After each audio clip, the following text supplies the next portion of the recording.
इस महत्वपूर्ण विधेयक पर 44 अलग अलग सांसदों ने अपने विचार इस बिल पर रखे। सब लोगों ने इस बिल के बारे में कुछ सुझाव, कुछ आपत्तियां, कुछ सवाल,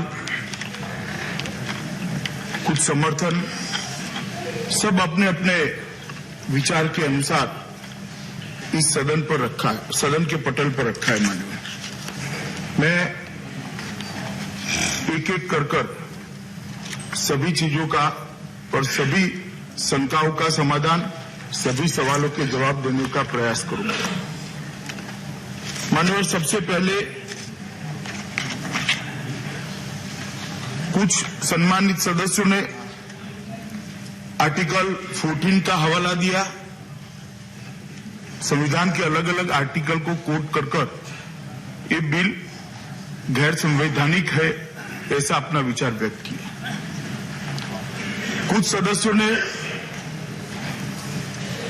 ये बिल लाने की जरूरत क्या थी, ये भी सवाल खड़ा किया। कुछ सदस्यों ने ऐसा भी कहा कि ये बिल पॉलिटिकल एजेंडा के तहत लाया जा रहा है, इससे भेदभाव होगा, ऐसा भी अपना विचार व्यक्त किया। मैं एक के बाद एक सभी चीजों का जवाब दूंगा, मगर पहले थोड़ी पृष्ठभूमि बताना चाहता हूं, जिससे कि बहुत सारे सवाल और शंकाओं का समाधान एक पृष्ठभूमि के कारण ही होगा। मान्यवर, बिल कभी न लाना पड़ता, इस हाउस को इस बिल पर बहस कभी न सुननी पड़ती। ये बिल कभी भी भारत के कानूनों की सूची में सुधार कभी न आता अगर इस देश का बंटवारा न हुआ होता। ये बिल आज लाना पड़ रहा है क्योंकि इस देश का बंटवारा हुआ, और बंटवारे के बाद जो परिस्थितियां उत्पन्न हुई उसको एड्रेस करने के लिए, उसके समाधान के लिए बिल लेकर आज मैं इस सभागृह के सामने उपस्थित हुआ हूं।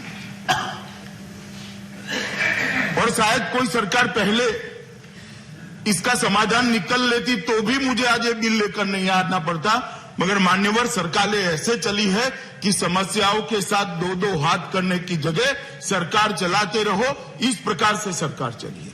मैं आज देश की जनता के सामने आपके और इस सदन के माध्यम से स्पष्ट करना चाहता हूं कि नरेंद्र मोदी सरकार सिर्फ सरकार चलाने के लिए नहीं आई है, देश को सुधारने के लिए, देश की समस्याओं का समाधान। मुझे भी मालूम है, मान्य कंट्रोवर्सी होगी, हो रही है। हमें क्या थी, 5 साल के लिए हमारे पास मैंडेट था, हम भी सालों तक जिस तरह सबने सत्ता का सुख भोगा, हम भी भोग सकते थे। कल कौन सा चुनाव है मान्यवर, कौन से कल इसका राजनीतिक फायदा उठाना है? चुनाव 4.5 साल के बाद है, मगर देश की समस्याओं को कितने साल तक टालते रहेंगे, लटकाते रहेंगे और समस्याओं को क्यूमुलेटिव इफेक्ट में बड़ी करते रहेंगे। जो सत्ता पर रहे सबको मैं कहना चाहता हूं, आज रात को रूम में अंधेरा रखकर अपने आत्मा के साथ संवाद करिए। अगर ये बिल 50 साल पहले ला दिया होता तो आज परिस्थिति इतनी न बिगड़ी होती। और मान्यवर, मैं इसलिए कहना चाहता हूं, हंसना बहुत सरल है, हंसने की छुट्टी भी है। सभापति महोदय रोकते नहीं हंसने से, परंतु इतना याद रखेगा, जब हंसते हैं तब करोड़ों पीड़ित लोग भी आपको देखते हैं कि हमारी पीड़ा पर हंस रहे हैं, हमारी पीड़ा पर हंस रहे हैं, वो करोड़ों लोग देख रहे हैं, वो भी जरा याद रखिए। मान्यवर, विभाजन सिर्फ नहीं हुआ, मैं फिर से आज कहना चाहता हूं, श्रीमान कपिल सिब्बल जी और आनंद शर्मा जी के टोकने के बाद भी, कि विभाजन धर्म के आधार पर हुआ और ये सबसे बड़ी भूल थी, और ये भूल के कारण आज मैं इस बिल को लेकर यहां पर उपस्थित हुआ हूं। अगर इस देश का विभाजन न होता और धर्म के आधार पर न होता तो ये कभी भी लेकर नहीं आना पड़ता। और और मान्यवर कहते हैं सावरकर जी को कोट किया, जिन्ना को कोट किया, वो मैं बाद में जवाब देना चाहता हूं, मगर कहते हैं कि धर्म के आधार पर विभाजन हुआ, कहां से लेकर आए। मान्यवर, मैं उनके ही नेता, देश के प्रधानमंत्री जवाहरलाल नेहरू जी के एक समझौता किया था, नेहरू लियाकत अली समझौता 1950 में दिल्ली में हुआ, जिसको दिल्ली समझौते से भी जाना गया। मान्यवर, 8 अप्रैल 1950 को दोनों देश के प्रधानमंत्री के द्वारा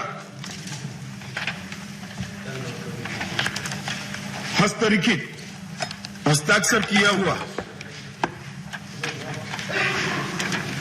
ये समझौता, उसकी पहली बात है कि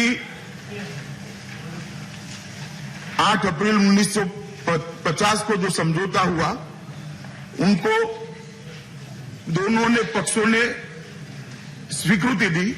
अल्पसंख्यक समुदाय के सदस्य बहुसंख्यकों के साथ अपने देश में सार्वजनिक जीवन में भागीदारी, राजनीतिक अथवा अन्य कार्यालय का पद ग्रहण करने तथा अपने देश की सिविल तथा सशस्त्र बलों में सेवा करने का समान अवसर दिया जाएगा। अपने धर्मों का मुक्त रूप से अनुसरण कर पाएंगे। व्यवसाय, अभिव्यक्ति और पूजा करने की आजादी भी सुनिश्चित कर दी जाएगी। ये दोनों देशों ने एक दूसरे देश को वादा किया था। और किसको वादा किया था? अपने अपने देश में रहे हुए अल्पसंख्यकों। और वो वादे का क्या हुआ मान्यवर? आज मैं पाकिस्तान के कई कानून कोट कर सकता हूं, आप चुनाव नहीं लड़ सकते हो, आपको कई प्रकार के प्रतिबंध डाल दिए गए। कुछ सदस्यों ने आंकड़ा बताया, कल मैंने भी लोकसभा में बताया था, 23% से 30% हो गए, 22% से 7% हो गए। और यहां क्या हुआ? यहां चीफ जस्टिस ऑफ इंडिया भी मुसलमान बने, इस सभागृह के सभापति भी मुसलमान बने, माननीय इलेक्शन कमीशन के चेयरमैन भी मुसलमान बने, राष्ट्रपति उपराष्ट्रपति भी मुसलमान बने। माइनॉरिटी को यहां संरक्षित और संवर्धित किया गया। भारत ने वादा निभाया, मगर हमारे तीनों पड़ोसी देशों ने वादे का निभाव नहीं किया। और इसके कारण अपने धर्म को, अपने सम्मान को, अपने परिवार को, अपने परिवार की महिलाओं की इज्जत को बचाने के लिए वो इस देश में आए। अब कहां जाए? उनको नागरिकता नहीं देंगे। अभी बता रहे थे गुलाम नबी साहब कि उन्होंने मुझे कहा कि मेरे विभाग में पास्ट में जो जवाब दिए उसको उन्होंने कोट किया कि इतनी ही संख्या है, इतनी ही संख्या है, ये सही है। सरकार अगर एक कानून नहीं आता है और किसी को पूछेगी कि आप विदेशी हो क्या, तो सब कोई ना बोलेंगे, कौन हाँ बोलेगा? मगर एक कानून होने के बाद जब हम कहेंगे आपको उस दिन से नागरिकता दी जाएगी और आपकी सारी चीजों को हम प्रोटेक्ट करेंगे। संख्या जब आएगी नागरिक बनने की, इस सदन में मैं भी होऊंगा, गुलाम नबी साहब आप भी होंगे, लाखों लाखों करोड़ों होंगे, ये मैं सदन की उपस्थिति में कहूंगा।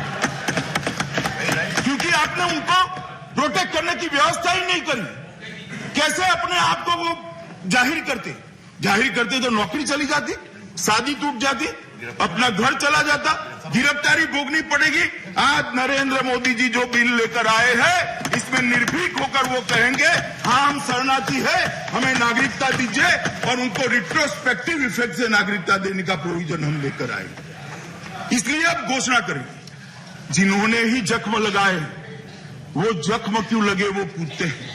आपके कारण ही, आपकी सरकारों के कारण ही वो घोषित नहीं कर पाए कि मैं शरणार्थी हूं, विदेश से आया हूं। और आज आप ही सवाल पूछ रहे हो, मुझे तो बड़ा आश्चर्य होता है, और उन लोगों को भी आश्चर्य होता है कि जिनके कारण आज ये नर्क की यातना हम झेल रहे हैं, वो हमें पूछ रहे हैं भला तुम भारत के नागरिक नहीं हो क्या?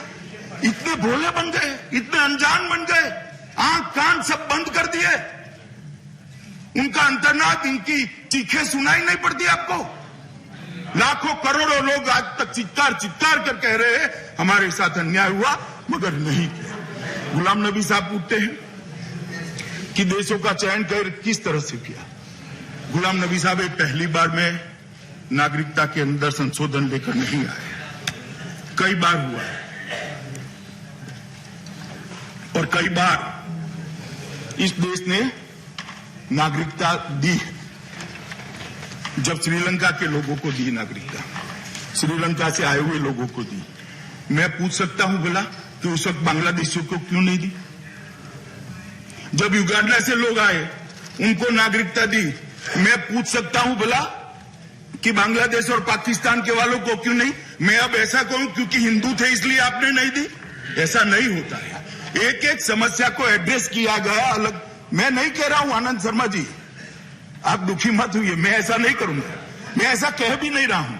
मैं ये कह रहा हूं कि जब लंका की समस्या हुई तब लंका की समस्या को एड्रेस करने के लिए कानून लाए, एक प्रोविजन किया जो सिर्फ लंका से आए हुए शरणार्थियों को एड्रेस किया। युगांडा से जब लोग आए, मिस्टर वाइको साहब, जब युगांडा से लोग आए तब युगांडा की समस्या को एड्रेस करने के लिए हमने किया तो सिर्फ युगांडा का किया। आज सिर्फ भारत की भूमि सीमा से जुड़े हुए ये 3 देशों की धार्मिक लघुमती जो शरणार्थी बनकर आई है उसी को एड्रेस करने के लिए ये बिल लाए हैं, इसीलिए 3 देशों का जिक्र।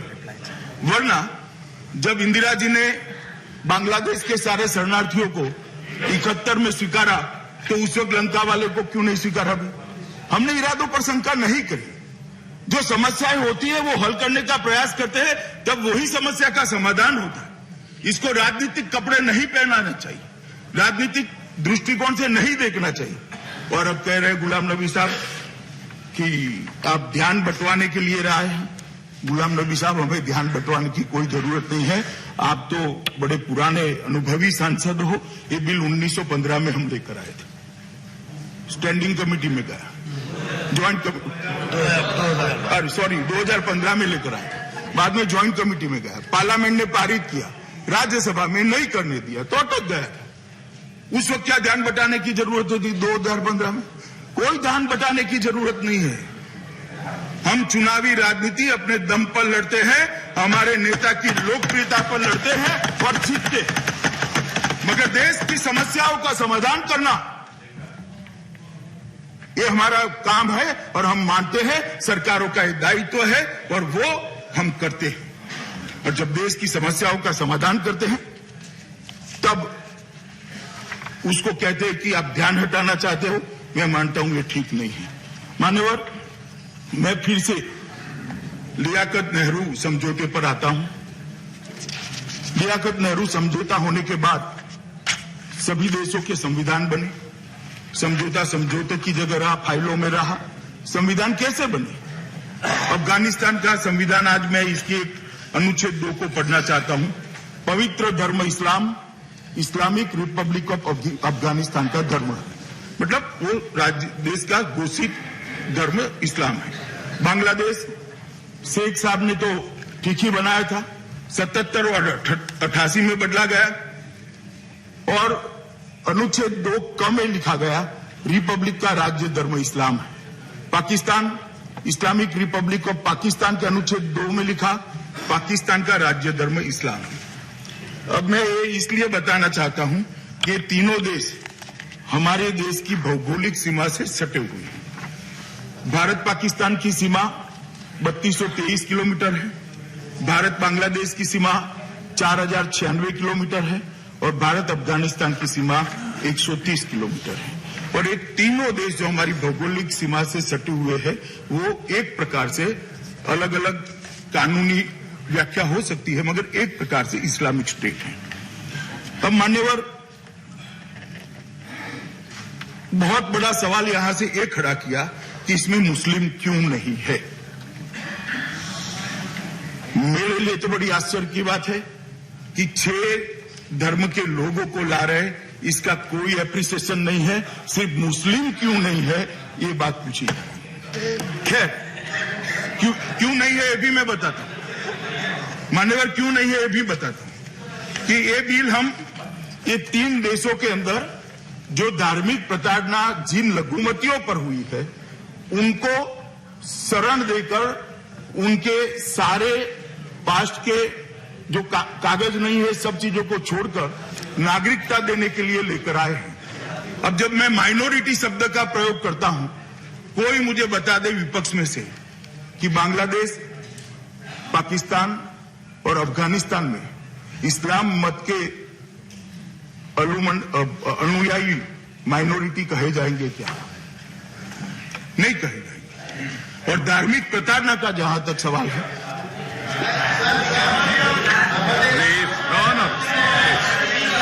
मान्यवर, जहां तक धार्मिक प्रताड़ना का सवाल है, जब राज्य का धर्म ही इस्लाम है, राज्य का धर्म ही जब इस्लाम है, तब इस पर प्रताड़ना होने की संभावना कम हो जाए। अब बैठ जाए ना मान्यवर, बाद में बताइए बात जाके, बाद में बताइए जाके प्लीज। मान्यवर, जब राज्य का धर्म ही इस्लाम है, तब इस्लाम के अनुयायियों पर प्रताड़ना होने की संभावना बहुत कम हो जाती है। और अगर फिर भी किसी को एप्लीकेशन करनी है तो करने का कानून में प्रावधान है और उनको नागरिकता दे भी रहे हैं। हमारे 5 साल के अंदर क्लैरिफिकेशन बैठ जाइए, बाद में पूछे ना। होम मिनिस्टर ऐसे नहीं होता, मेरा भाषण समाप्त होने के बाद पूछिए। और फिर भी इक्का दुक्का किसी की प्रताड़ना होती है तो उनको भी नागरिकता देने का प्रोविजन हमारे यहाँ है। और मोदी जी के शासन में 5 साल में 566 से ज्यादा ये 3 देशों के मुस्लिम नागरिकों को नागरिकता हमने दी। परंतु जब एक जनरल दृष्टि से देखते हैं और सामान्य दृष्टि से जो हो रहा है इसको हम स्वीकारते हैं तो ये माना जाएगा मान्यवर कि जहां इस्लामिक स्टेट है वहां पर इस्लाम के अनुयायियों पर धार्मिक प्रताड़ना होने की कोई संभावना नहीं है। इसलिए इसमें सिर्फ हिंदू, सिख, बौद्ध, जैन, पारसी और क्रिश्चियन को भी रखा है। अब हमारी पार्टी की पंथ निरपेक्षता पर सवाल खड़े कर दिए। भाई सिर्फ हिंदू रखा है क्या? सिर्फ सिख रखा है क्या? इसके अंदर बौद्ध भी आ रहे हैं, जैन भी आ रहे हैं, पारसी भी आ रहे हैं, क्रिश्चियन भी आ रहे हैं। ये कहां पंथ निरपेक्षता? नहीं, सिर्फ मुसलमान आएगा तो ही पंथ निरपेक्षता हो जाएगी। आपकी पंथ निरपेक्षता की व्याख्या बड़ी सीमित है, हमारी व्यापक है। जो प्रताड़ित है उसी को लाना, ये हमारी व्याख्या है। आपकी व्याख्या है कि मुस्लिम आएगा तो ही पंथ निरपेक्ष माने जाओगे, तो ही धर्म निरपेक्ष माने जाओगे। हमारी व्याख्या इतनी सीमित नहीं। अब मैं कपिल सिब्बल साहब, चिदंबरम साहब और आनंद शर्मा जी ने एक मुद्दा अनुच्छेद 14 का उठाया, मैं इसका जवाब देना चाहता हूं। मान्यवर, ढेर सारे जजमेंट है, बाद में मैं बताता हूं, दोनों है। अगर इस प्रकार की आर्गुमेंट सब क्लाइंट सुन लेंगे तो थोड़ी दिक्कत आएगी। कपिल सिब्बल साहब, ढेर सारे जजमेंट है, मैं बताता हूं आपको। अनुच्छेद 14 में जो समानता का अधिकार दिया है, संसद को ऐसा कानून बनाने से नहीं रोकता जो रीजनेबल क्लासिफिकेशन के आधारित हो। और रीजनेबल क्लासिफिकेशन आज यहां है। हम कोई एक धर्म को नहीं दे रहे, हम ये 3 देशों की माइनॉरिटी को ले रहे हैं और सभी की सभी माइनॉरिटी को ले रहे हैं, एक क्लास को ले रहे हैं। और उसमें भी वो क्लास को जो धार्मिक प्रताड़ना से प्रताड़ित है, जिनके धर्म को बचाने का खतरा है, जिनकी महिलाओं की इज्जत को बचाना उनके लिए खतरा है, ऐसी माइनॉरिटी के सभी धर्म को ले रहे हैं। एक निश्चित क्लास है, इसलिए रीजनेबल क्लासिफिकेशन के आधार पर ये संसद को कानून बनाने का अधिकार है और इसी के तहत ये मैं कानून लेकर आया हूं। मान्यवर, मैं फिर से एक बार कहना चाहता हूं कि ये जो अमेंडमेंट मैं लेकर आया हूं, इसके अंदर एक बुद्धिगम्य विभागीकरण किया है, जिसके पीछे एक क्राइटेरिया भी है। ये बुद्धिगम्य विभागीकरण ये जो किया है, इसके लिए भी ढेर सारे जजमेंट्स है। ये इंटेलिजिबल डिफरेंसिया है और ढेर सारे जजमेंट में अभी पढ़ता भी हूं, क्योंकि उन्होंने एक भ्रांति खड़ी करने का प्रयास किया है कि ये नहीं कर सकते। मान्यवर, ये बुद्धिगम्य विभाजन और रीजनेबल क्लासिफिकेशन के आधार पर कहीं पर भी ये बिल आर्टिकल 14 को हर्ट नहीं करता है और बाकी सारे आर्टिकल को भी हर्ट नहीं कर सकता है। मान्यवर, मैं थोड़े जजमेंट पढ़ना चाहता हूं।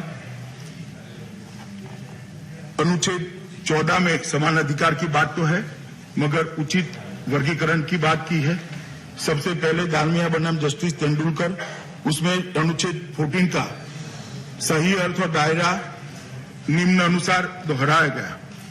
अब यह सुस्थापित है कि अनुच्छेद 14 वर्ग विधान का निषेध करता है, जबकि यह कानून प्रयोजन के लिए उचित वर्गीकरण को मना नहीं करता है। हालांकि अनुमेय वर्गीकरण की परीक्षण को पारित करने के लिए 2 शर्तों का पूरा करना होगा, अर्थात वर्गीकरण को बुद्धिमत्तापूर्ण विभेद के आधार पर करना होगा। तो ये दोनों रिक्वायरमेंट यहां पर सेटिस्फाइड होती है। इसके बाद ढेर सारे जजमेंट है। नवतेज सिंह जौहर बनाम भारतीय संघ का जजमेंट है, जिसमें उचित भिन्नता को स्वीकार किया गया। मान्यवर, इसके बाद पेरेंट्स एग्रोटेक प्राइवेट लिमिटेड बनाम भारतीय संघ का जजमेंट है, इसमें भी इसको सीरीज ऑफ जजमेंट है मान्यवर, जिसमें आर्टिकल 14 को ठीक ढंग से परिभाषित किया गया है। और मैं मानता हूं कि आज भी मैं जो बिल लेकर आया हूं किसी भी प्रकार से आर्टिकल 14 का उल्लंघन नहीं करता है। दोनों बड़े वरिष्ठ वकील हैं सुप्रीम कोर्ट के, अब दोनों संसद को डरा रहे हैं कि संसद के दायरे में कोर्ट घुस जाएगी। भला कोर्ट ओपन है साहब, कोई भी व्यक्ति अदालतों में जा सकता है, हमें इससे डरना नहीं चाहिए। हमारा काम अपनी विवेक बुद्धि से कानून बनाना है और जो हमने किया है, और मुझे विश्वास है कि कानून अदालत में भी सही पाया जाएगा। और मैं तो कहता हूं कि आप दोनों जरा उस वक्त आर्गुमेंट करने के लिए वहां जाएंगे तो कोर्ट भी आपको बताएगी कि क्या ठीक है। मान्यवर, कांग्रेस पार्टी मान्यवर अजीब प्रकार की पार्टी है, सत्ता में होती है और अलग अलग भूमिका में उनके अलग अलग सिद्धांत होते हैं। हम तो 1950 से कहते हैं कि धारा 370 नहीं होनी चाहिए, कभी हमने इसमें कंफ्यूजन कोई नहीं करा। हम शुरू से कहते हैं कि सिटीजनशिप अमेंडमेंट बिल लाना चाहिए, सत्ता में है विपक्ष में है, हम इसमें कंफ्यूज नहीं रहते। मैं कांग्रेस पार्टी के बारे में बताना चाहता हूं। एक पत्र है मेरे हाथ में, चीफ मिनिस्टर राजस्थान का, जब सम्मान्य चिदम्बरम जी गृह मंत्री थे तब लिखा गया था। आप देखिए बात, यू डोंट गेट इट। माननीय सभापति महोदय, जब chief minister Rajasthan bad habit, श्रीमान senior follow the practice. Let him. You can't do it. सभापति महोदय, जब यूपीए की सरकार थी, something and you are raising something. श्रीमान चिदम्बरम जी गृह मंत्री थे, तब चीफ मिनिस्टर राजस्थान ने एक पत्र लिखा उनको। पत्र में क्या लिखा? Outstanding issue large number of Pakistani शरणार्थी हिंदू एंड सिख कम्युनिटी। सिर्फ 2 ही, हम तो भला 6 लेकर आए, क्रिश्चियन भी रखा है। और उनको एक रियायत देने के लिए राजस्थान की बॉर्डर पर जो आए हैं, और कांग्रेस पार्टी ने मान्यवर 2 बार रियायत दी है और 13,000 लोग ये रियायत के आधार पर, ये 2 ही धर्म के, दिग्विजय सिंह सुन ले जरा, ये 2 ही धर्म के 13,000 लोग नागरिक बने। मगर वो नहीं दिखाई पड़ेगा, क्योंकि कांग्रेस जो करेगी वो तो सारा सेक्युलरिज्म है, सारा सेक्युलरिज्म, जो करो वो कोई आपत्ति नहीं है। कब तक मूर्ख बनाओगे माइनॉरिटी को? मान्यवर, ये कह रहे थे कपिल सिब्बल साहब कि आपसे कोई नहीं डरता मुसलमान। मैं तो नहीं चाहता डरे, आपके ही लोग कहते हैं डर है डर है डर है। मैं कभी नहीं कहता कि डरो, डरना भी नहीं चाहिए। इस देश के गृह मंत्री पर सबका भरोसा न होना चाहिए, और मैं कहता हूं माइनॉरिटी को जरा भी चिंता मत करो। और इस बिल के लिए भी मान्यवर, इस बिल के लिए भी कहता हूं कि ये बिल भारत में रहने वाले किसी भी माइनॉरिटी को, और विशेषकर मुस्लिम भाइयों बहनों को जरा भी नुकसान करने वाला नहीं, क्योंकि ये बिल सिर्फ उनको नागरिकता देता है, किसी की नहीं छीनता है, किसी की नागरिकता छीनने का सवाल ही नहीं है इस बिल से। इसके कोई प्रोविजन में से निकालकर मुझे बता दे जरा, किसी की नागरिकता नहीं छीनने जा रहे हम जो वहां से बेचारे वो शरणार्थी आए हैं उनको दे रहे हैं। इसमें भला भारत के मुसलमानों को क्या आपत्ति होगी? क्यों भेद खड़ा कर रहे हो? भारत के मुसलमानों को भारत ने सम्मान दिया है। बाद में मैं आता हूं नरेंद्र मोदी सरकार ने भी क्या किया है, मगर हमने सम्मान दिया, उनको डरने की कोई जरूरत नहीं है। मान्यवर, इनके नागरिकता को कोई असर होने वाला नहीं है। ये तो वहां से जो प्रताड़ित लोग आए हैं, हिंदू है, सिख है, बौद्ध है, जैन है, क्रिश्चियन है, पारसी है, उनको नागरिकता देने का सवाल है, किसी को हटाने का नहीं। इसलिए मेहरबानी कर पॉलिटिक्स करिए, परंतु पॉलिटिक्स कर देश में भेद खड़ा नहीं करना चाहिए। मैं आज मन से आपको अपील करना चाहता हूं, ये बड़े संवेदनशील मामले होते हैं और ये जो आग लगती है वो अपने ही घर को जलाती है, इसलिए इस आग से किसी ने खेलना नहीं चाहिए।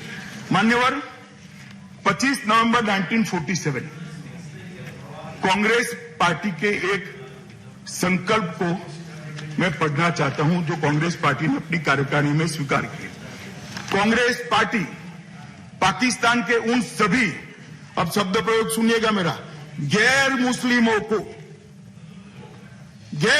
मैं तो गैर मुस्लिम भी नहीं कहा, ऐसा कहा कि हिंदू, सिख, कांग्रेस पार्टी पाकिस्तान के उन सभी गैर मुस्लिमों को पूर्ण सुरक्षा देने के लिए बाध्य है जो उनके जीवन और सम्मान की रक्षा करने के लिए सीमा के उस पार से भारत में आए हैं या आने वाले हैं।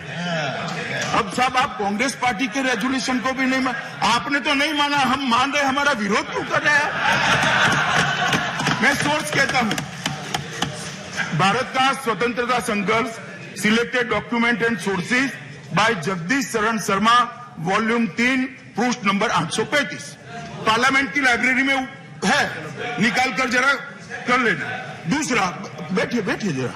दूसरा, महात्मा गांधी जी, जिसको इस देश का हर नागरिक मानता है, हर नागरिक मानना भी चाहिए, हम भी मानते हैं, हम भी मानते हैं। उन्होंने कहा था 26 सितंबर 1947 में एक प्रार्थना सभा में माइक में खुलेआम यह घोषणा की, पाकिस्तान में रह रहे हिंदू और सिख, सिर्फ हिंदू और सिख, दिग्विजय सिंह जी, सिर्फ हिंदू और सिख, यदि वे वहां नहीं रहना चाहते, वो निसंदेह भारत आए, भारत सरकार का दायित्व है उनको स्वीकार करना। इस मामले में न सिर्फ स्वीकार करना, उनको रोजगार देना, मताधिकार देना, उनके जीवन को सुखकर बनाना, ये भारत सरकार का प्रथम कर्तव्य है। ये महात्मा गांधी ने कहा और इन्होंने सिर्फ हिंदू और सिख कहा। सिर्फ आपको जो वो मुस्लिम चिपक गया इसलिए कह रहा हूं, ये बाद में चिपका है, जरा पहले नहीं था ऐसा। पहले समस्याओं को धर्म के आधार पर नहीं, मुसलमान की भी समस्या है तो उसका समाधान निकालेंगे वे, मगर आज समस्या हिंदू, बौद्ध, सिख, जैन, पारसी और ईसाई के लिए है तो उसका समाधान निकाल रहे हैं, इसमें आपत्ति कैसे हो सकती है? मान्यवर, मैं फिर से कई सदस्यों ने कहा है, डॉक्टर मनमोहन सिंह बड़े वरिष्ठ सदस्य, देश के पूर्व प्रधानमंत्री यहां बैठे, उन्होंने भी इसी सदन में कहा था, विपक्ष के नेता और असम के सदस्य डॉक्टर मनमोहन सिंह ने कहा, महोदया, जब मैं इस विषय पर बात करता हूं तो मैं हमारे देश के विभाजन के बाद शरणार्थियों के प्रति बर्ताव के बारे में बताना चाहूंगा। अल्पसंख्यक मतलब वहां के जिसमें मुसलमान नहीं आता है, अल्पसंख्यकों को बांग्लादेश जैसे देशों में उत्पीड़न का सामना करना पड़ रहा है और अगर हालात इन लोगों को मजबूर करती है तो हमारा नैतिक दायित्व इन अभागे लोगों को नागरिकता प्रदान करना है। जो डॉक्टर साहब ने कहा हम कर रहे हैं, मगर कांग्रेस विरोध कर रही है। मान्यवर, ये जो बेंचेस चेंज होती है और अप्रोच बदलता है, मैं नहीं मानता। अभी बड़े बड़े आवाज से हमारे सम्मानीय सदस्य डेरेक ओब्रायन जी कहते थे, ममता बनर्जी ने लोकसभा में 4/8/2005 को कहा, बंगाल में घुसपैठ अब आपदा बन गई है, आप मतदाता सूची में बांग्लादेशियों के साथ साथ भारतीय नाम देख सकते हैं। मेरे पास No, you can't.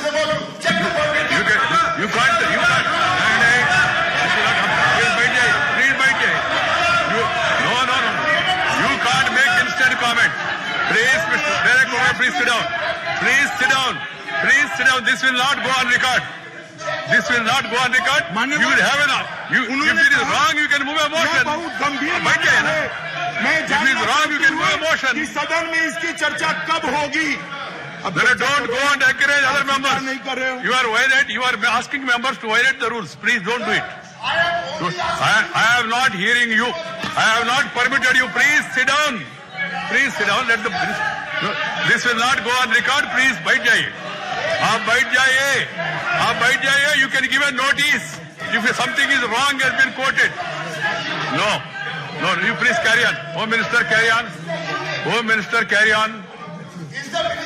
If he is giving you, tell me now. Please carry on. मैं इतना ही कहना चाहता हूं कि नेहरू लियाकत अली का जो एग्रीमेंट था, माननीय सभापति महोदय, नेहरू लियाकत जो एग्रीमेंट था, वो एग्रीमेंट जिसकी स्पिरिट को पड़ोसी देशों ने लागू नहीं किया, इसको ऑनर करना ये हर सरकार का धर्म है। और नरेंद्र मोदी जी मानते हैं कि जिसकी प्रताड़ना हुई है वो सबको सरकार ने मदद करनी चाहिए। और जो लघुमती ये 3 देशों से आए हैं, वो तीनों देशों के माइनॉरिटी को अंदर उनको नागरिकता देनी चाहिए। मान्यवर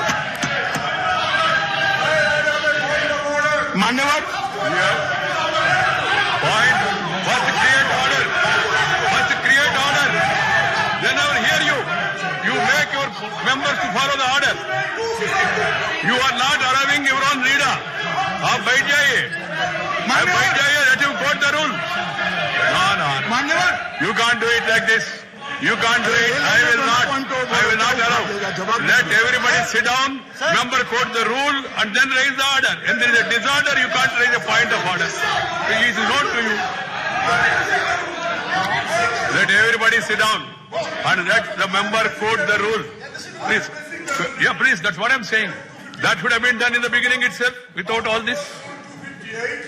Which says, and I quote, any member at any time submit a point of order for the decision of the chair. So it is my right. It cannot be caught. Yes. Number one. You are not submit any point of order to me. How can I have it? I am coming to that. सभापति महोदय, एक second सभापति महोदय, उनको point of order उठाने दीजिए। मुझे कोई जल्दी नहीं है, मैं सब चीजों का जवाब दूंगा। सुकेन Shekhar Rai ji, no, you hear me. You hear me, na? Rule 238. You just hear me. Rule 238. Any member desires to raise a point of order. Yes, I am raising. Just please. Rule 238. Will you allow the chair? No. Rule 238. Will you allow the Why chair? I am raising? Will you allow the chair? Why I am raising the rule of point of order? Yeah. Why I am raising the point of order? That I am going to explain. Why I am raising the point I of have not order? permitted anybody to do anything. Rule 238, sir. You must first request the chair. You must quote the rule and then you must make your submission. हंगामा करके, दबाव डाल के, ऐसा होगा नहीं. I am the last man. You have got every right to raise point of order, but you must quote the rules. Yes. Now you are quoting. That's what I am saying. Just have the patience. Nothing is going to happen within 1 minute or 2 minutes. The point is, if any member, any given time, at an appropriate this thing, want to raise a point of order. If he thinks that things are going out of order, he can give a notion to me. I am ready to hear. First things went out of order. Disorder has been created. Then you started raising a point of order. So please, is it not correct? Can we have a replay? It is not possible, I think, in the house. We can see what happened in the house. You can see. We can see what has happened in the house. We have the verbatim. Sir, And I would like the people of India to see this particularly because it's already happened. And now raise the point of order. Raise the point of order. Yes. Raise the point We have of the order. verbatim records. Don't shout at the chair. I am the last man to oblige you on that. Please understand. That's my point. Yes, 1 second. you have to quote the rule and then seek the permission of the house. I am ready to give you. I tried long to invite your kind attention to the rule, but you are not looking at me, you are not allowing me. That is why. No, that's not fair. That's not fair. No. By making allegations, I will not allow. I have been looking at you and along with 15 of your colleagues. 15 of your colleagues were standing. Sir, am I wrong or right? 15 of our colleagues were standing. Sukenji, you are a very well-educated person. You are well versed in the rules, and you also, if you also speak in such language, I can't help it. And then saying you to the chair. I am referring to Rule 238. I am the last person to violate any rule. Rule 238, please consult. Rule 38(5). 238. Rule 238(5). Rules to be observed while speaking, whoever may be. All members, its rule is applicable to all members. A member while speaking shall not reflect upon the conduct of persons in high authority unless the discussion is based on substantive motion. Some remarks have been made on the conduct of the Honorable Chief Minister of West Bengal, and that cannot be allowed. Yes. You are referring to the speech. Contrary. And we have the report. We have the report. What has been said, that is misleading. Because we have the record. We have the record with us. We shall table it. Please. We shall table it. Please, will you completed, na? So, shall I tell? No, आप जाओ, पहला, first of all, नहीं कर दीजिए, मैं मौका दूंगा आपको मौका दूंगा. It is my duty to see that the rules are observed. You have raised 238(5) class, and it says you are saying something derogatory has been mentioned about a person in high office. If at all any such thing is there, if you Misleading statement. He has named the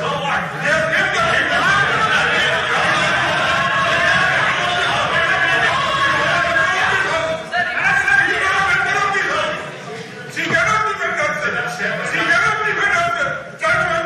No charge has been made. No charge has been made. A reference has been made to statement made in the Lok Sabha. If you think that is misleading, you can give a notice.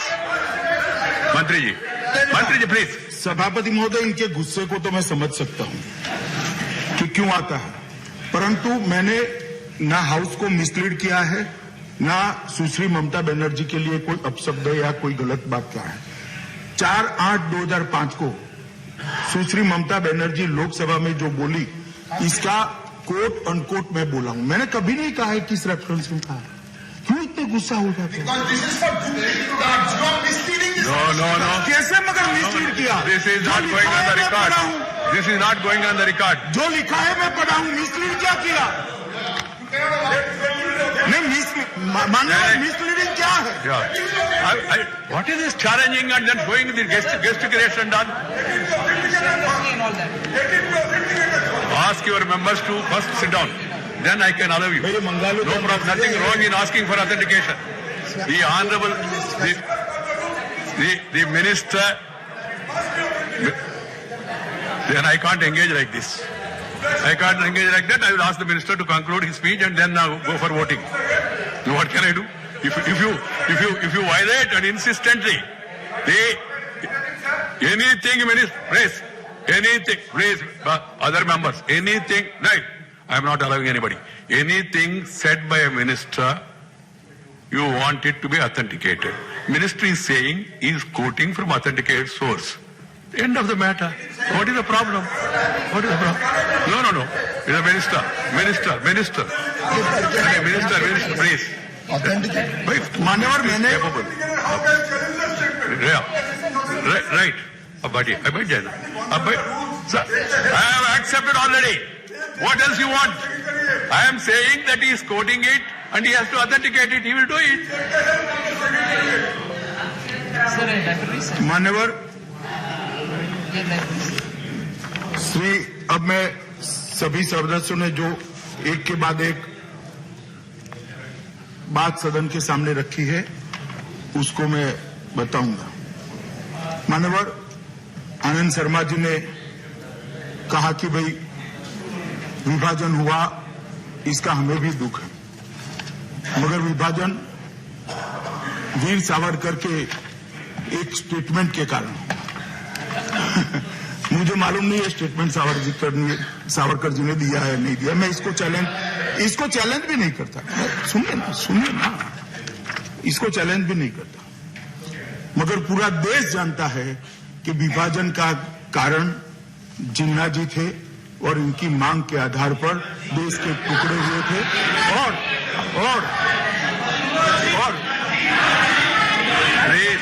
आप भी बैठ जाइए जी। मान्यवर, इनको मालूम नहीं है मैं पार्लियामेंट में खड़ा हूं। Carry on. मैं पार्लियामेंट में खड़ा हूं। पार्लियामेंट में बोलने का मेरा एक तरीका है मान्यवर। मगर मैं इतना ही पूछना चाहता हूं कि किसी भी ने विभाजन की मांग की, कांग्रेस पार्टी ने इसको स्वीकार क्यों किया और धर्म के आधार पर विभाजन को क्यों स्वीकार किया? ये धर्म के आधार पर विभाजन मैं स्पष्टता से मानता हूं कि कांग्रेस पार्टी की ही देन इस देश को है, जिसके कारण ये सारे सवाल खड़े हैं। मान्यवर, उन्होंने अनपार्लियामेंट्री, प्लीज बैठ जाइए। मान्यवर, उन्होंने कहा मन बना कि विवेकानंद जी ने पारसी और यहूदियों के उल्लेख कर कहा इसको हम मानते हैं। तो विवेकानंद जी ने ठीक ही कहा था, हम भी मानते थे। पारसी और यहूदी वहां से धार्मिक प्रताड़ना झेलते हुए यहाँ आए, उनको हमने नागरिक बनाया। ये भी धार्मिक प्रताड़ना झेलते हुए यहाँ आए, आज हम उनको नागरिक बना रहे। भला तो अगर आप विवेकानंद को मानते हो तो ये लोगों को क्यों नहीं स्वीकार करते हो? क्योंकि इसमें मुस्लिम नहीं है। मान्यवर, इन्होंने जो कहा है कि 11 साल की जगह 11+1 की जगह आपने 5+1 क्यों किया? इसका एक तर्क मांगा था आनंद शर्मा जी ने, मैं देता हूं तर्क। मान्यवर, 11 और 1 का जो प्रावधान था उससे इस बिल के अंदर कट ऑफ डेट रखा है 31 दिसंबर 2014। अगर 11+1 का हम प्रावधान रखते तो उनके 11 साल 31 दिसंबर 2014 के दिन जो आए, उनके 11 साल होते 2025। तो उन लोगों को इतने समय राह न देखनी पड़े, इसलिए ये प्रोविजन को कम करते हुए हमने 11+1 की जगह ये स्पेशल क्लास के लिए 5+1 का प्रोविजन किया है, जिससे 2020 से ही वो लोग अपनी नागरिक बनने की प्रक्रिया को शुरू करें। मान्यवर, डायरेक्ट ओबेरॉय जी चले गए, उन्होंने आएंगे। उन्होंने कहा कि गलत प्रचार किया जा रहा है कि बंगाल के अंदर दुर्गा विसर्जन और सरस्वती पूजा के लिए प्रतिबंध है। हमने ऐसा कभी नहीं कहा बंगाल के अंदर प्रतिबंध है। हमने ऐसा कहा था, मैं कल ही कहा था कि बंगाल के अंदर दुर्गा विसर्जन के लिए हाईकोर्ट से जाकर परमिशन लानी पड़ी। ऐसा कहा। अरे ढेर सारे केस है, ढेर सारे केस। हिंदू को प्रशासन परमिशन नहीं देता, वहां पर हाईकोर्ट में जाकर परमिशन मांगती पड़ती है। हाईकोर्ट ऑर्डर करती है बंगाल प्रशासन को, तब मिलता है। मान्यवर, नाजी जर्मनी का ये सब उल्लेख कर रहे थे। ओबेरॉय जी, अखबारों में आने के लिए हम कुछ भी कहे, मगर पूरी दुनिया वास्तविकता जानती है कि हिंदुस्तान एक डेमोक्रेटिक कंट्री है, लोकतांत्रिक कंट्री है। हमारे यहाँ दोनों सदन आज भी ठीक चलते हैं। एक इमरजेंसी का काल छोड़ दे तो कभी भी लोकतांत्रिक प्रक्रिया को यहाँ पर रोका नहीं गया था। सिर्फ इमरजेंसी के काल में थोड़े समय के लिए, बाद में जनता ने उसको भी सुधार दिया, परंतु हमारे यहाँ लोकतांत्रिक प्रक्रिया को कभी भी रोका नहीं गया। मान्यवर, इसके बाद में इन्होंने, चिदम्बरम साहब ने कहा कि 3 देश क्यों लिए। मैंने जवाब दिया है 3 देश क्यों लिए। इसने हिंदू, सिख, पारसी, इनको किस तरह से सिलेक्ट किया, माइनॉरिटी है इसलिए सिलेक्ट किया। लंका, भूटान को क्यों छोड़ा, तो इसका भी मैंने कहा कि आज तक कांग्रेस के शासन में भी जब तक सिटीजनशिप में जब जब बदलाव हुए एक समस्या के लिए हुए हैं। इस बार भी एक निश्चित समस्या जो भौगोलिक रूप से 3 देश भारत से सटे हुए हैं, इनकी माइनॉरिटी को धार्मिक प्रताड़ना के आधार पर जो यहाँ है, इसके लिए किया था।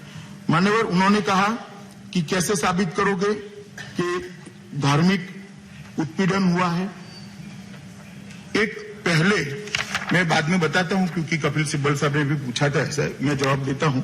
और आर्टिकल 14 का भी उन्होंने जिक्र किया, जिसका मैंने जवाब ऑलरेडी मैं दे चुका हूं। श्री शिवा ने कहा बाकी राज्यों को क्यों नहीं लिया है।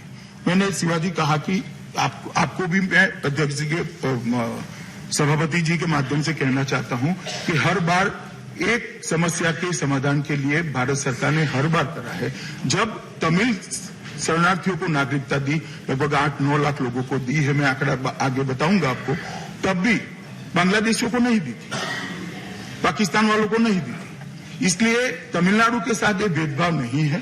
जब तमिलनाडु के लिए दी, तब अकेले तमिलनाडु श्रीलंका प्रॉब्लम के लिए ही दी थी। इसलिए मेहरबानी कर आपके मन में इस प्रकार का भाव नहीं रहना चाहिए। रोहिंग्या को क्यों नहीं लिया? रोहिंग्या सीधे हमारे देश में नहीं आते हैं, बांग्लादेश जाते हैं और बांग्लादेश से घुसपैठ कर यहाँ आते हैं। ये आपके मन में पहले स्पष्ट और साफ होना चाहिए। श्री रंगराजन जी ने भी तमिल का सवाल उठाया था, मैंने जवाब दिया ही दिया। श्री संजय राउत जी ने कहा कि इसका समर्थन नहीं करेंगे, ये देशद्रोही है। हमने कभी ऐसा नहीं कहा कि इसका समर्थन नहीं करेंगे, वो देशद्रोही, कभी नहीं कहा साहब। मैं इस बात को डिनाई करता हूं। मगर आज मुझे आश्चर्य होता है मान्यवर, सत्ता के लिए लोग कैसे कैसे रंग बदलते हैं, कैसे कैसे रंग बदलते हैं। मान्यवर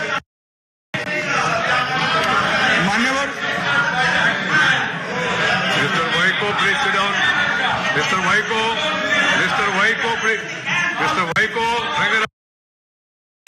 nothing is going on record. You have to sit, and once the minister concludes his thing, then Mr. Vaiko, I have to name you. Please, don't provoke me further. This is the 6th time today. You are defying the chair and then speaking at you as you like. You can't do it. You can't do it. Please sit up. Please.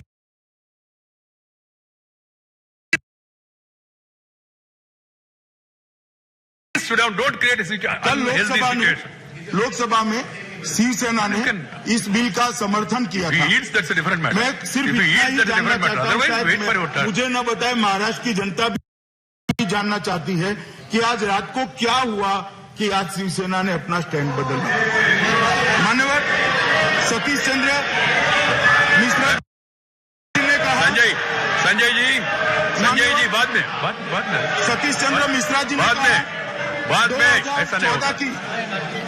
2014 की date इस bill में क्यों रखी है? मैं माननीय सदस्य सतीश चंद्र मिश्रा जी को आपके माध्यम से कहना चाहता हूं कि मान्यवर, ये बिल हम 2015 में लेकर आए थे, तब भी इसका प्रोविजन यही था। ये बिल को थोड़े बदल, जो सबसे चर्चा करके सुझाव आए, थोड़ा बदला, तब उसको वो डेट को वो की वो रखा गया है 2014 की। इसमें और कोई हमारा आशय नहीं है। और जहां तक उन्होंने पूछा कि मुस्लिमों को क्यों छोड़ा, मुस्लिमों को कोई नहीं छोड़ा है। मुस्लिम वहां धार्मिक रूप से प्रताड़ना इन पर हो ही नहीं सकती, क्योंकि वो इस्लामिक कंट्री है, इसलिए यहां से लिया है। मनोज झा जी ने कहा कि इतिहास तय करेगा। मनोज झा जी निश्चित रूप से इतिहास तय करेगा कि 70 साल तक के लोगों को भगवान के भरोसे छोड़ दिया था। इसको न्याय नरेंद्र मोदी जी ने देकर इतिहास इसको सुवर्ण अक्षर से अंकित किया।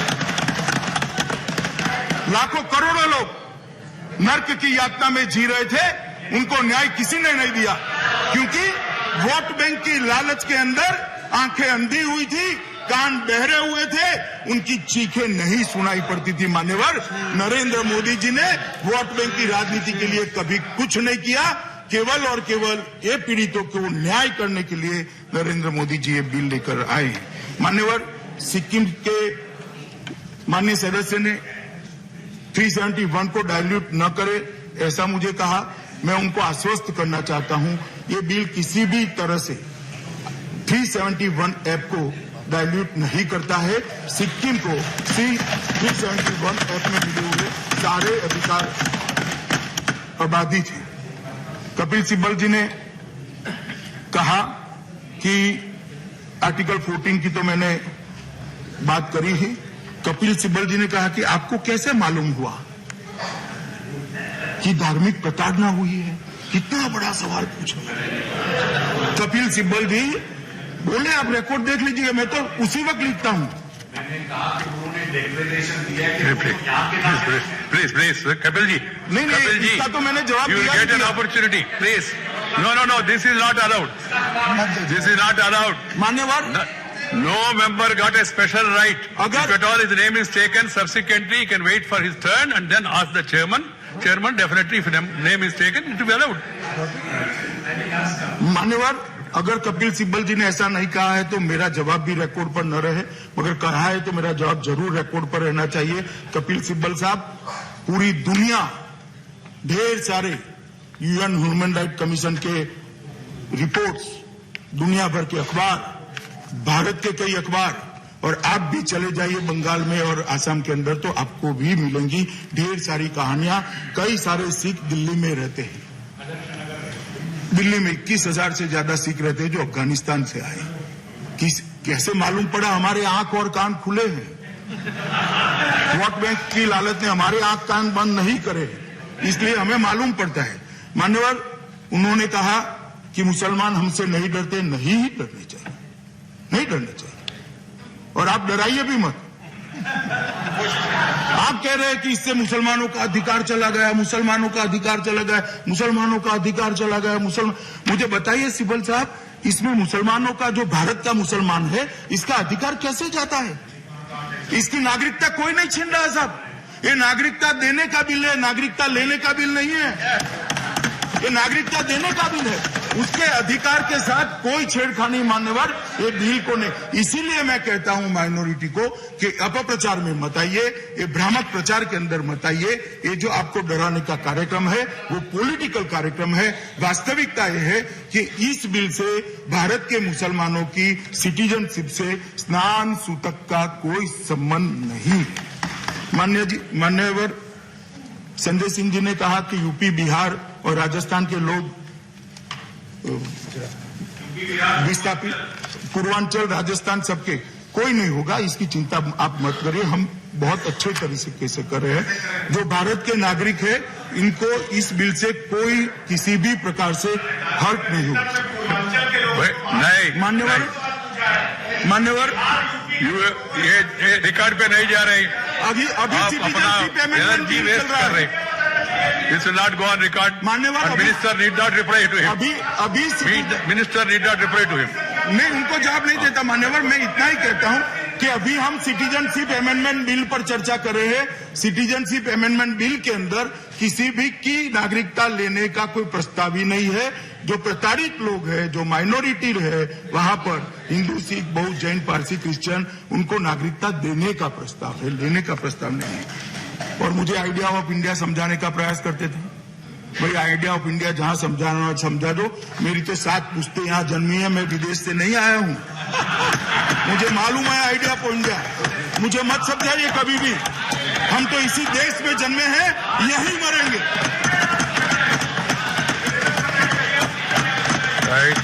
मंत्री जी, मान्यवर,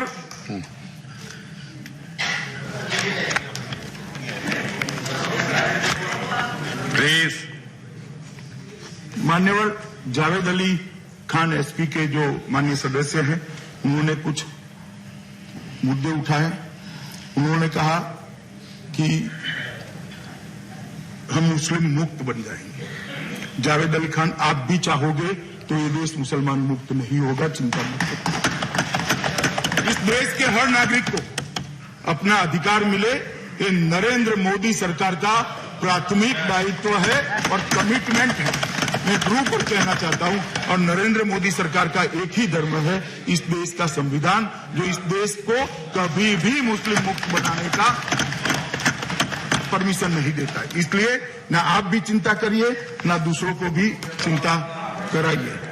मान्यवर, श्रीलंकन तमिल शरणार्थियों का ढेर सारे सदस्यों ने उठाया, मैं सबका नाम नहीं दूंगा। शिवाजी ने उठाया, अपने सीपीआईएम के सदस्य जी ने उठाया, वाइको साहब ने उठाया, बहुत सारे। माननीय 1947 से अलग अलग समय पर श्रीलंकन नागरिकों को नागरिकता भारत की सरकार ने अलग अलग समय पर सभी दलों की सरकारों ने दी है। सबसे पहले 4,61,000 लोगों को दी गई, बाद में 94,000 परिवारों को दी गई, बाद में 1,32,33 में से 75,000 वहां वापस गए, 75,000 यहां दी गई, और उसमें से 2,16,000 शरणार्थी वापिस लंका भी जा चुके। अभी भी कुछ रहते, मगर मैं पहले ही कहा कि इससे ऐसा अन्याय की बात सोचने का सवाल ही नहीं है। किसी को अन्याय करने का इस सरकार का, वाइको साहब, आशा ही भी नहीं है। जब श्रीलंकन नागरिकों को दिया तब भी ये लोगों को नहीं दिया था। जब एक समस्या को हम लेंगे तब उसको पूर्ण रूप से इसका निवारण करने का हम प्रयास करते हैं। माननीय कपिल सिब्बल जी ने कहा कि ये 2 रूल कोट किए उन्होंने, एंट्री टू पासपोर्ट एक्ट और 2 रूल कोट किए। 2015 और 16 में ही ये दोनों पासपोर्ट एक्ट और इनको बदल दिया गया। कपिल सिब्बल साहब, इसके नोटिफिकेशन भी निकल चुके हैं। अब एक साथ कई कानूनों का जिक्र कर दिया आपने। 370 करा, ट्रिपल तलाक करा, आप अब सीए भी लेकर आए हो, ये सब एंटी मुस्लिम है। माननीय, मैं स्पष्टता करना चाहता हूं, न सीए भी एंटी मुस्लिम है, न 370 एंटी मुस्लिम है, न ट्रिपल तलाक एंटी मुस्लिम है। ट्रिपल तलाक इस देश की करोड़ों मुस्लिम बहनों को अधिकार देने का बिल है जो आप क्या बहनें, माताएं बहनें नागरिक नहीं है? मान्यवर, माताएं बहनों का कोई अधिकार नहीं है?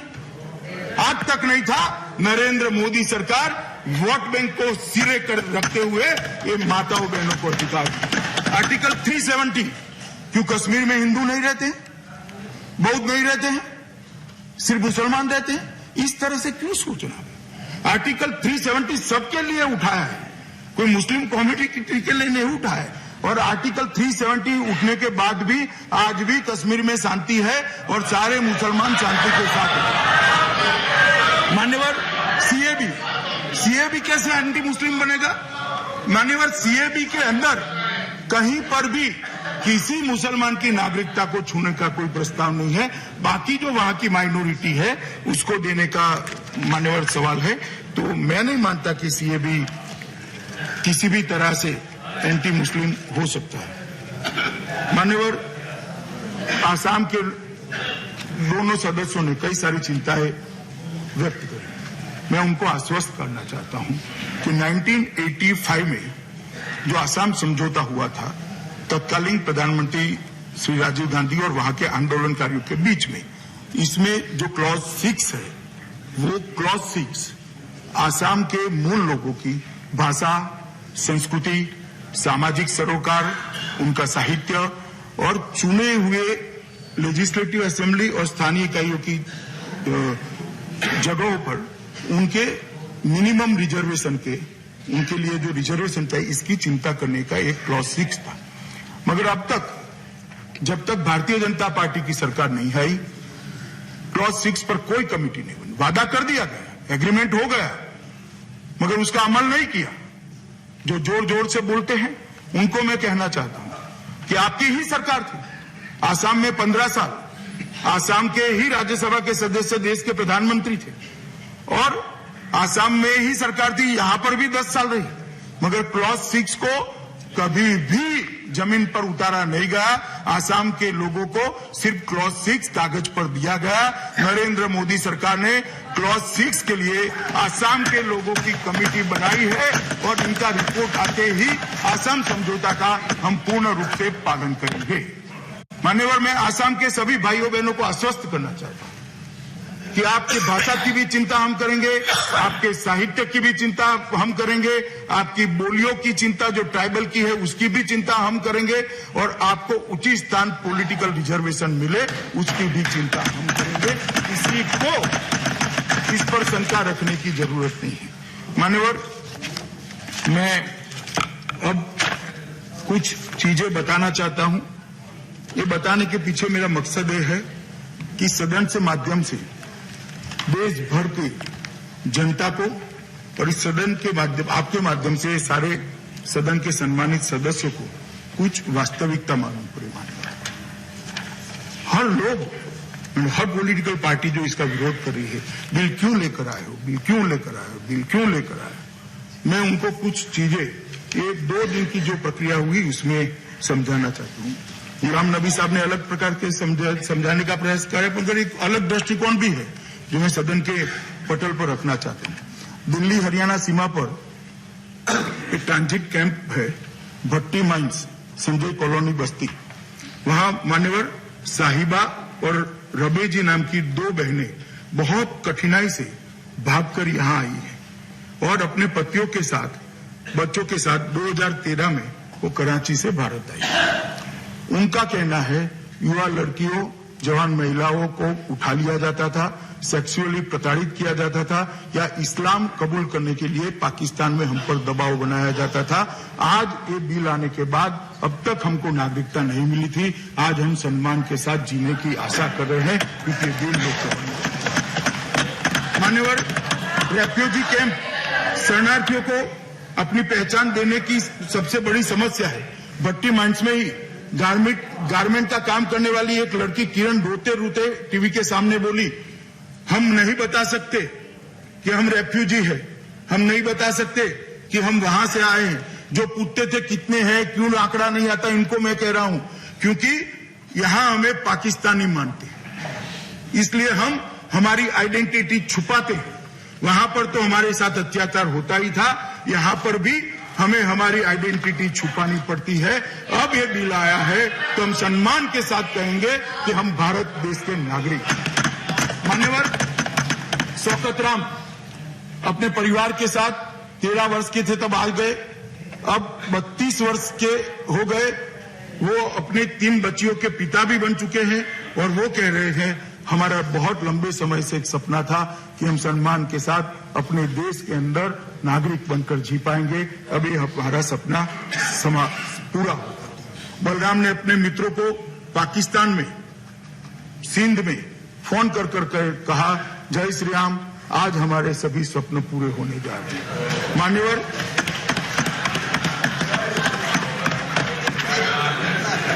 चौवालीस वर्षीय एक और हिंदू महिला जमुना, उसने कहा बच्चों को वहां इस्लामी शिक्षा दी जाती है। हमने पाकिस्तान में कुत्ते से भी बदतर जीवन जिया है। हम ये न्याय आरंभ करने के लिए श्री नरेंद्र मोदी जी का धन्यवाद करते हैं। मान्यवर, उसमें से ही एक महिला ने बताया, दलितों का कैंप है, विभाजन के दौरान पाकिस्तान के दलितों को भारत छोड़ने की अनुमति नहीं दी गई। पाकिस्तानी प्रधानमंत्री रियासत अली ने भारतीय उच्चायुक्त से कहा, अगर उन्होंने जाने की अनुमति दी तो कराची की सड़कों को कौन साफ करेगा। मान्यवर, ये सबको सम्मान देने के लिए citizenship amendment bill Shri Narendra Modi, और आप इसका विरोध कर रहे हो, तब समझना पड़ेगा कि जिन दलित भाइयों को वहां पर एक इस प्रकार के घिनौने मकसद से यहां नहीं आने दिया गया, वो आ जाते हैं तो उनको नागरिक बनाने का बिल हम लेकर आए। मान्यवर हरीसी सोडा जो राजस्थान की बॉर्डर पर आए हैं, उन्होंने भी इसी प्रकार से आनंद व्यक्त किया।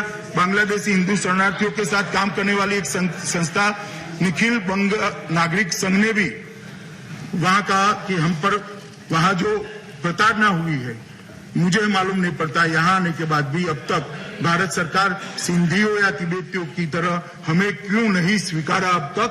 आज हम मोदी जी का धन्यवाद कर रहे हैं कि हमें स्वीकारा। मान्यवर, ये जो पीड़ा है, ये पीड़ा उन लाखों करोड़ों लोगों की। यहां टेक्निकली आंकड़ा पूछना ये बहुत सरल है, मगर आंकड़ा जो छोटा रहा है ना, मैं अभी भी कहता हूं इसलिए छोटा रहा है कि कांग्रेस सरकारों ने अब तक उनको नागरिकता देने की व्यवस्था नहीं की थी।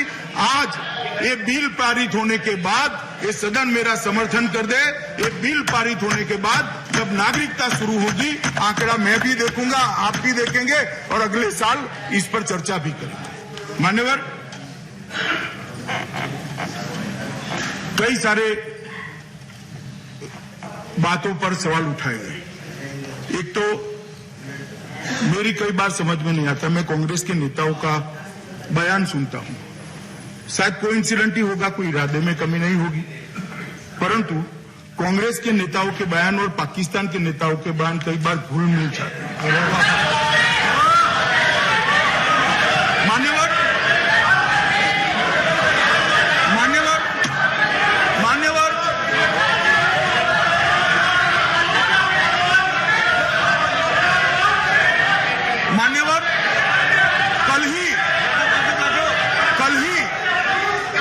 कल ही पाकिस्तान के प्रधानमंत्री इमरान खान ने जो बयान दिया है और आज जो इस सदन में बयान दिए हैं वो एक समान है, एक समान है।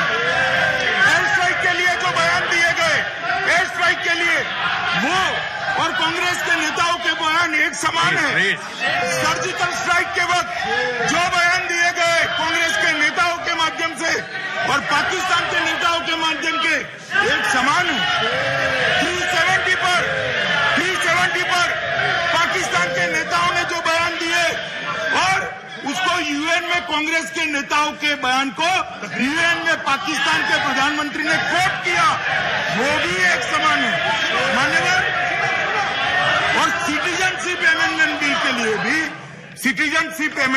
के लिए भी कल पाकिस्तान के प्रधानमंत्री का बयान देख लीजिए और आज के कांग्रेस के नेताओं के बयान देख लीजिए, दोनों एक हैं।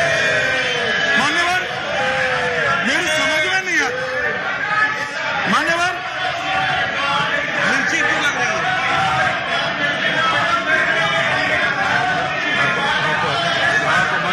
मान्यवर, मैं, अरे भाई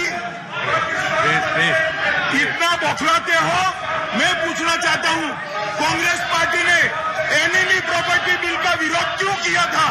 क्या जस्टिफिकेशन था? एनिमी प्रॉपर्टी बिल का विरोध कांग्रेस पार्टी ने मान्यवर क्यों किया? इसका जवाब दे। ये नाराज होगा, वो नाराज होगा, हम सही काम नहीं करेंगे। मान्यवर, जो सही होता है वो सही होता है। मान्यवर, मैं इतना ही कहना चाहता हूं कि इस सदन के अंदर और लोकसभा के अंदर मान्यवर,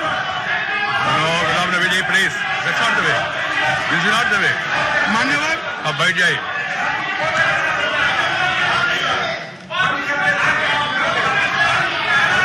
After the minute sir completes his reply, you can ask clarification if any, but not, you can't make commentary in between. Please. मान्यवर, मैं अब आपको ये तीनों देशों के अंदर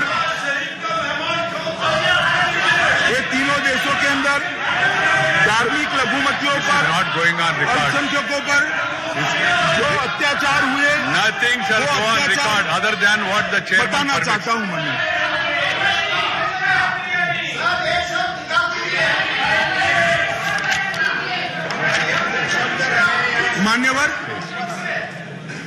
मान्यवर, अब मैं पाकिस्तान, अफगानिस्तान और बांग्लादेश के अंदर ये जो माइनॉरिटी है वहां की, उस पर जो अत्याचार हुए उसको मैं बताना चाहता हूं। मान्यवर, Please. मान्यवर, पाकिस्तान के अंदर सिख और हिंदू लड़कियों का अपहरण कर जबरन धर्म परिवर्तन करा गया। 2014 की एक रिपोर्ट बताती है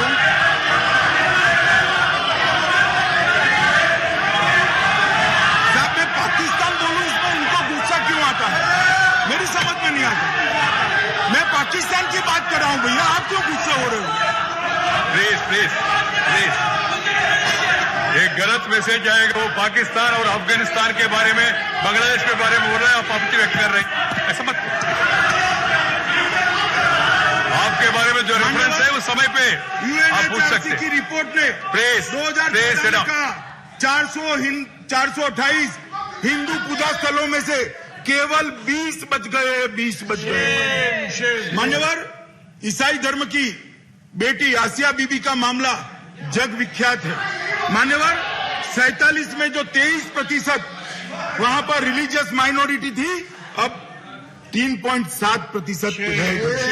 मान्यवर, बांग्लादेश के अंदर भी जब तक शेख मुजीबुर रहमान थे सब ठीक चला। जैसे ही शेख मुजीबुर रहमान की सरकार गई, एक अंधे कानून की तरह वहां की धार्मिक लघुमतियों पर अत्याचार हुए। मान्यवर, मैं आपको बताता हूं कि ढेर सारे बांग्लादेशी हिंदुओं को यहां शरण में आना पड़ा। छोटे ग्राम का केवेले धाम में अक्टूबर 1990 में हमला किया, जिसमें 300 घरों को आग लगा दी। एक बार 200 हिंदू महिलाओं के साथ सामूहिक जघन्य अपराध किया और उस दिन 2 अक्टूबर के दिन का मान्यवर, अभी की सरकार वहां के धार्मिक लघुमतियों की चिंता कर रही है, इसके लिए प्रबंध भी कर रही है। मगर एक लंबा कालखंड गया जिसके तहत धार्मिक प्रताड़ना के मारे ये लोग अपने देश में आए हैं। इनको शरणार्थी को नागरिकता देने के लिए ये बिल है। मान्यवर, 1992 में के पूर्व अफगानिस्तान में 2 लाख सिख और हिंदू थे। अब 2018 में यूएन के एक रिपोर्ट के अनुमान से केवल 500 सिख और हिंदू परिवार बचे। 2 लाख में से सिर्फ 500। मान्यवर, हमें मालूम है कि बमियान के अंदर भगवान बुद्ध की बड़ी प्रतिमा थी, तोपें चलाई गई, उसको उड़ाया गया, सारे बुद्ध स्तूपों को तोड़ दिया गया, वहां से सारे भगत भागकर भारत आए। इनकी रक्षा के लिए पूजा स्थल पर जाने की वहां मान्यवर मनाही है, मुस्लिमों की आलोचना करने की मनाही है। अल्पसंख्यकों ने अपने घर पर निशानी के तौर पर अपमानित तरीके से एक पीला कपड़ा टांगना पड़ता है। हिंदू और सिख महिलाओं ने अपना कपड़े का कलर कोई भी हो, उस पर पीला टीका लगाकर एक कपड़ा टांगना पड़ता है जिससे वो चिन्हित हो। और बुर्खा पहनना भी कई प्रांतों में अफगानिस्तान के कंपलसरी कर दिया है। मान्यवर, क्रिश्चियनों के लिए भी ढेर सारे अत्याचार पाकिस्तान के अंदर हुए। मैं आज तो गरिमामयी सदन को बताना चाहता हूं, मानवर,